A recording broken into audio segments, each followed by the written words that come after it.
Salut à toi, bienvenue dans cette vidéo. Aujourd'hui on va voir comment peindre la table gothique de chez Mycenary. Cette table peut se peindre en 4 sessions de peinture. La première pour les bâtiments, le deuxième pour tout ce qui est noir et gris, donc les containers, les murs et le sol des forêts. La troisième pour les forêts et la quatrième enfin pour les feuillages des forêts.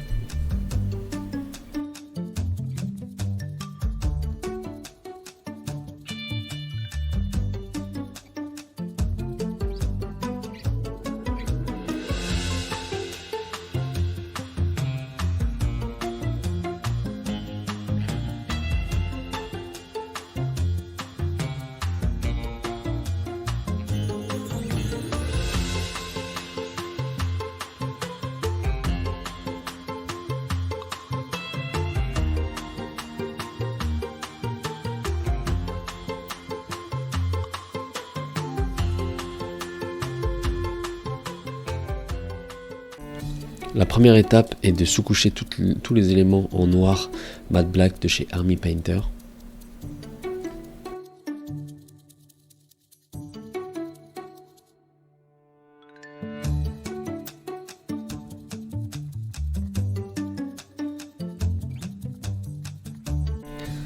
La deuxième étape, en attendant que les bâtiments sèchent, est de créer le dégradé d'Uniform Grey de chez Army Painter. Pour créer le dégradé, il faut se positionner relativement loin de la pièce.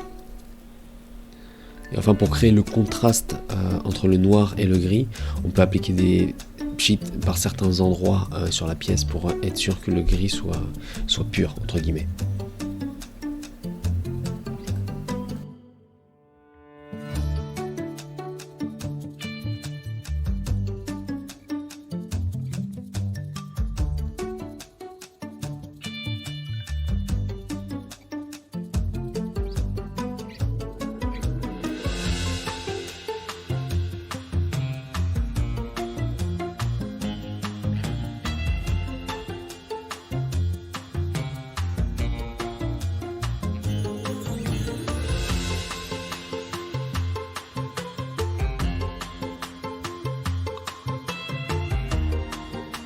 Donc en attendant que toutes les pièces grises continuent de sécher, on va passer à la troisième étape qui est de peindre les bâtiments, le sol des bâtiments en Skeleton Bone de chez Army Painter.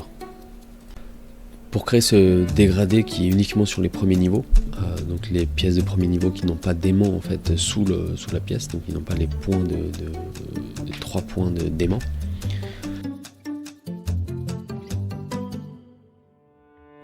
Comme tout à l'heure pour le dégradé d'Uniform Grey, il faut se positionner beaucoup plus loin et commencer à l'extérieur de la pièce et remonter légèrement, de manière à ce que ça soit très homogène et que le dégradé soit joli.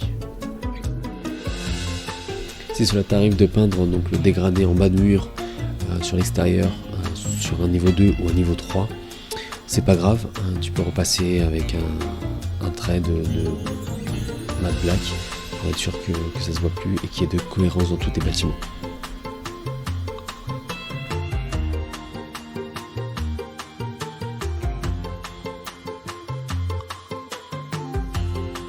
Donc là, une fois que toutes les pièces sont sèches, on va passer à l'étape de brossage, donc avec du matte black en pot de peinture unitaire de chez Army Painter et un pinceau de Raphaël qui est le meilleur compromis au niveau dureté du pinceau et rendu sur ces décors là. Donc il fait une largeur de 50 mm.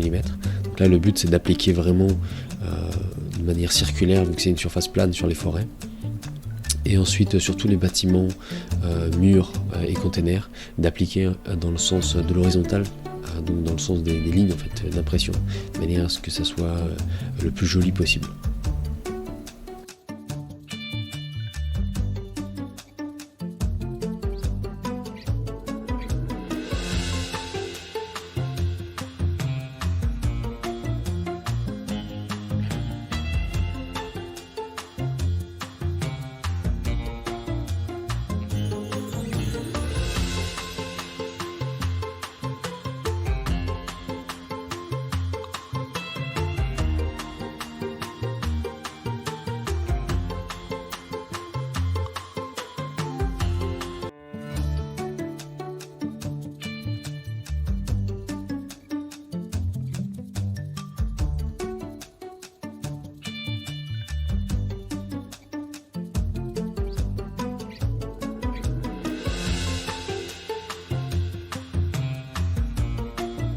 Donc comme pour les murs, les cratères et les forêts, les containers, là on va passer à l'étape de brossage, donc toujours pareil en matte white, en pôle unitaire de chez Army Painter, donc un brossage toujours à l'horizontale dans le sens des lignes d'impression, sur tous les bâtiments et même le sol. Pour plus de précision, moi je préfère toujours appuyer le bâtiment sur une surface dure, sur la table ou sur une étagère, etc. De manière à avoir la façade du bâtiment qui soit alignée au bord de mon support, pour que ça soit beaucoup plus simple et beaucoup plus précis au niveau du brossage. Comme ça je maîtrise tout le rendu et je trouve que c'est bien meilleur.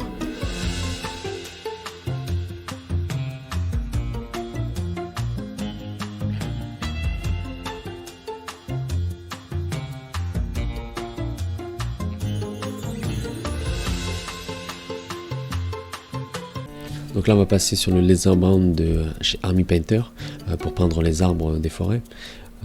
Là j'hésite pas à mettre pas mal de peinture pour éviter qu'on voit toujours la couleur du filament dessous.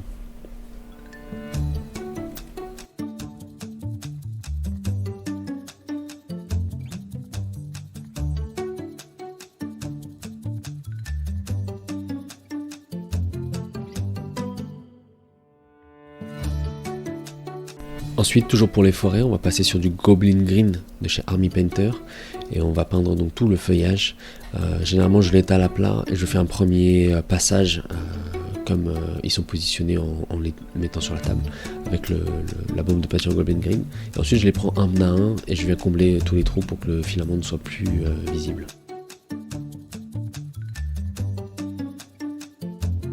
Une fois que les arbres sont bien secs, on va donc le peindre avec un pot de Skeleton Bone de chez Army Painter. Il faut bien s'assurer qu'il soit bien sec, ça c'est important. Et on va positionner donc la peinture, on va brosser l'arbre dans le sens horizontal, pour manière à ressortir au mieux les nervures de l'arbre et créer encore plus de contraste et de profondeur à la pièce.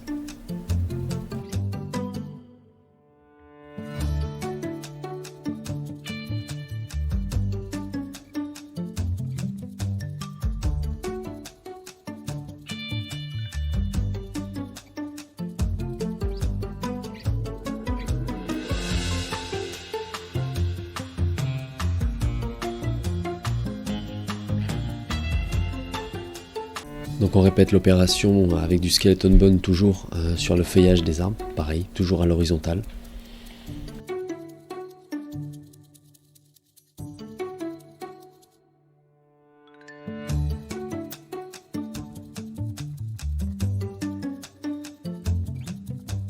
Donc une fois que la peinture est sèche sur les arbres et le feuillage, on va passer à l'assemblage des deux parties.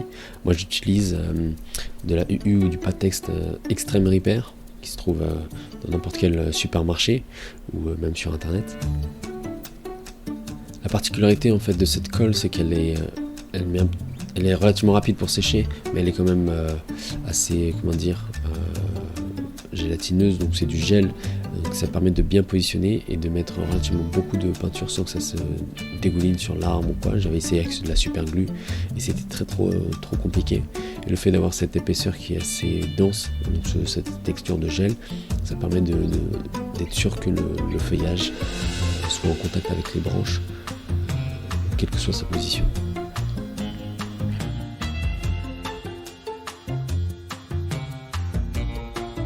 Donc voilà pour la table gothique, je te remercie d'avoir suivi cette vidéo, j'espère qu'elle t'aura apporté de la valeur et du contenu qui soit vraiment intéressant et qui t'aide à kiffer en fait ta table et à jouer les meilleures parties qui soient. Je te remercie encore et je te dis à la prochaine, ciao.